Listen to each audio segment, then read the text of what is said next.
இலங்கை அதிபர் ராஜபக்சேவை போர்க்குற்றவாளியாக அறிவிக்க கோரி கோவையில் பாரதியார் பல்கலைக்கழக மாணவர்கள் 15 பேர் 11வது நாளாக உண்ணாவிரதம் இருந்து வருகின்றனர்.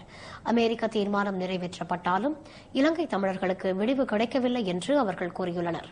இதுபற்றிய கூடுதல் தகவல்களை தருகிறார் கோவை சன் நியூஸ் செய்தியாளர் குருசாமி. இலங்கையில் தனித்தமிழ் ஈழம் அமைய பொது வாக்கெடுப்பு நடத்தப்பட வேண்டும் என்ற கோரிக்கையை வலியுறுத்தி கோவையில் மாணவர்கள் நடத்தும் போராட்டம் இன்றும் தீவிரமாக நடைபெற்று வருகிறது.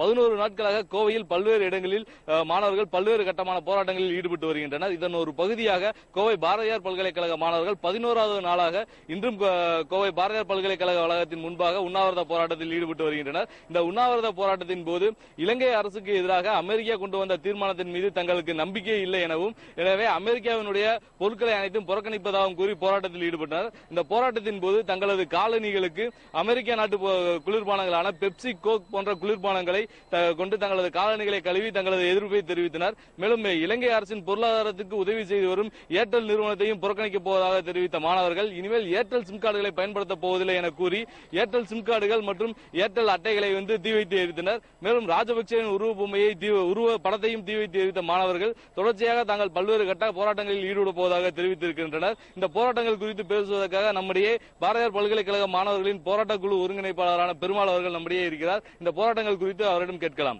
தற்போது இதுவரை இலங்கைக்கு எதிராக நடத்தப்பட்ட போராட்டம் தற்போது அமெரிக்காவுக்கு எதிராக நடத்தப்பட்டதன் நோக்கம் என்ன? ஈழத்திலே தமிழர்களை அழிப்பதற்காக அமெரிக்கா பெரும்பாலான உதவிகளை செய்து வருகிறது.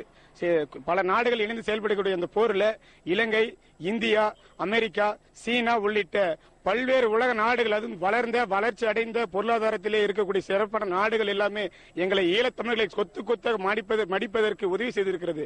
அதனாலதான் நாங்க நேரடியாக அமெரிக்காவுக்கு இனிமேல் எங்கள் எதிர்ப்பை தெரிவிக்க இருக்கிறோம். அடுத்த கட்ட போராட்டமா மாணவர்களது போராட்டத்தை அடுத்த கட்டமா எந்த நிலைக்கு எப்படி கொண்டு போக போறீங்க? இது வாக்கெடுப்பு வரைக்கும் நாங்கள் நடத்தக்கூடிய இந்த முதல் கட்ட போராட்டம் இது இன்றோடு நிறைவு பெறுவதாக இது தற்கால சூழல் நிறைவு கருத்து வருகிறது. இருந்தாலும் கூட திருச்சியிலே 24ஆம் தேதி தமிழகத்தில் இருக்கக்கூடிய அனைத்து கல்லூரி மாணவ பிரதிநிதிகளை கூட்டி ஒன்றாக இணைக்கும் வகையிலே ஒரு சிறப்பான முயற்சி நடைபெற்று வருகிறது. அங்கே அடுத்தடுத்த போராட்டங்களின் வடிவங்கள், போராட்டங்களின் தேதிகள், போராட்டத்தின் தன்மைகள் குறித்து மிக விரிவாக ஆழமாக கலந்து ஆலோசித்து மாநாடு பொதுக்கூட்டம் என்று இல்லாமல் அனைத்து வகையிலுமே போராட்டங்களை தொடர்ந்து செல்வது என்று தொடர் போராட்டமாக தொடர்ந்து இயங்குவது என்று இந்த மாணவர் கூட்டமைப்பு 1960 எப்படி இந்தி எதிர்ப்பு போராட்டத்தின் மூலமாக மாணவர் எழுச்சி ஏற்பட்டதோ மீண்டும் 2013 மாணவர் எழுச்சி தொடங்கி இருக்கிறது.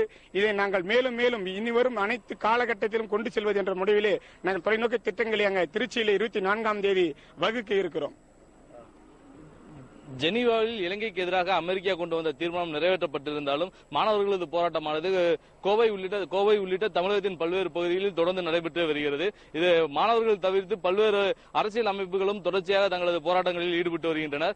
நாம் தமிழர் கட்சியினர் கோவை சுந்தராபுரம் பகுதியில் இன்று மறியல் போராட்டத்தில் ஈடுபட்டு கைது செய்யப்பட்டிருக்கின்றனர். இதேபோன்று தொண்டாமுத்தூர் பகுதியில் 300க்கும் மேற்பட்ட பொதுமக்கள் தங்களது எதிர்ப்பை தெரிவிக்கும் விதமாகவும் இலங்கையில் தனித்தமிழ் ஈழம் அமைய பொது வாக்கெடுப்பு நடத்தப்பட வேண்டும் என்ற கோரிக்கையை வலியுறுத்தி உண்ணாவிரத போராட்டங்கள் ஈடுபட்டு வருகின்றனர். இதேபோன்று தமிழீழ விடுதலைக்கான மாணவர் கூட்டமைப்பினர் கோவையில் பல்வேறு இடங்களில் தொடர்ச்சியாக பல்வேறு கட்ட போராட்டங்களில் ஈடுபட்டு வருகின்றனர்.